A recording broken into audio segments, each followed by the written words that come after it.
ഒരു സോഷ്യൽ മീഡിയയിൽ മൊത്തം ഒരു സംസാര വിഷയമാണ് ബീഫ്. കേരള സ്റ്റോറി 2 ബീഫ് പരാമർശിക്കുന്ന ഒരു സംഭവം ഭയങ്കര വിവാദമാകുന്നു. മതങ്ങളെ തമ്മിൽ തന്മയടിപ്പിക്കുന്ന രീതി വരെ ആവുന്നുണ്ട്. അപ്പം അതിനെക്കുറിച്ച് സാറിൻ്റെ എന്താണ് അഭിപ്രായം?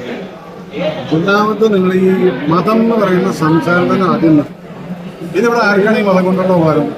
ഇവിടുത്തെ രാഷ്ട്രീയ പാർട്ടിക്കാർക്ക് 10 വോട്ട് കിട്ടാൻ വേണ്ടിയിട്ട് അങ്ങോട്ടും ഇങ്ങോട്ടും പറയുന്നത്.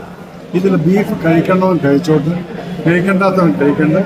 പിന്നെ ഇത് ഒരു മതത്തിന്റെ പേരിൽ എന്ന് പറയാൻ പറ്റില്ല. ഒരാളെ ഒരു ഫോഴ്സ് ചെയ്തിട്ട് ഞാൻ കണ്ടിട്ടില്ല ട്രെയിലർ എന്താണെന്നുള്ളത്. പക്ഷെ എന്തെങ്കിലും കഴിച്ചാൽ മതം പറഞ്ഞിട്ട് മതിയാക്കി കൂടെ ഇത് നിങ്ങൾ നമ്മളെ കൊണ്ടുള്ളതല്ല രാഷ്ട്രീയക്കാരോട് പറയാം.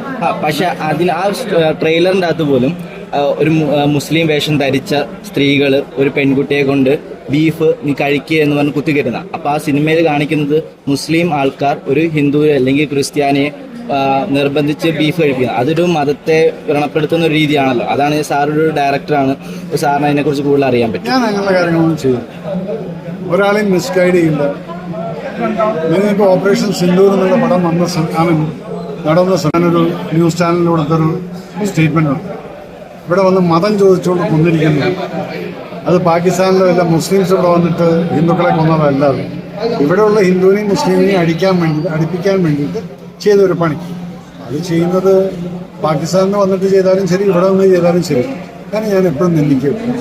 അങ്ങനെ സംഭവം ചെയ്യുന്നതും എനിക്കൊരു താല്പര്യമില്ല. ഞാൻ ആസ് എ ഫിലിം മേക്കർ ഞാൻ മത സൗഹാർദ്ദമാണ് കാണിച്ചത്.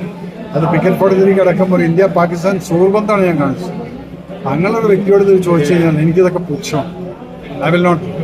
ഇപ്പോൾ ഇലക്ഷൻ വരാറായിരിക്കുന്ന സമയത്ത് ഒരു സെലിബ്രിറ്റി, ഒരു ബിഗ് ബോസ് താരവുമായ അഖിൽമാരാർ, പുള്ളിക്കാരൻ ഇത്രയും നാളും കോൺഗ്രസ് പാർട്ടീനെ അനുകൂലിച്ചുകൊണ്ടിരുന്ന വ്യക്തിയാണ്. അപ്പം 2020 വന്നിരിക്കുന്നത്. സീറ്റ് കിട്ടാഞ്ഞിട്ടാണോ കിട്ടിയില്ല എന്നുള്ളത്, അഖിലിൻ്റെ ഒരു സ്റ്റാൻഡ് എങ്ങനെയെന്നുള്ളത് അത് അഖിലിനോട് എനിക്ക് അതിനകത്ത് I'm not interested what party goes. അത് ഞാൻ ഏത് പാർട്ടിയിൽ എൻ്റെ പാർട്ടിയിൽ വരുന്നുണ്ടോ അഖിലിൻ്റെതായിട്ടുള്ള ചിന്താഗതി. അതാണ്. Okay sir, thank you.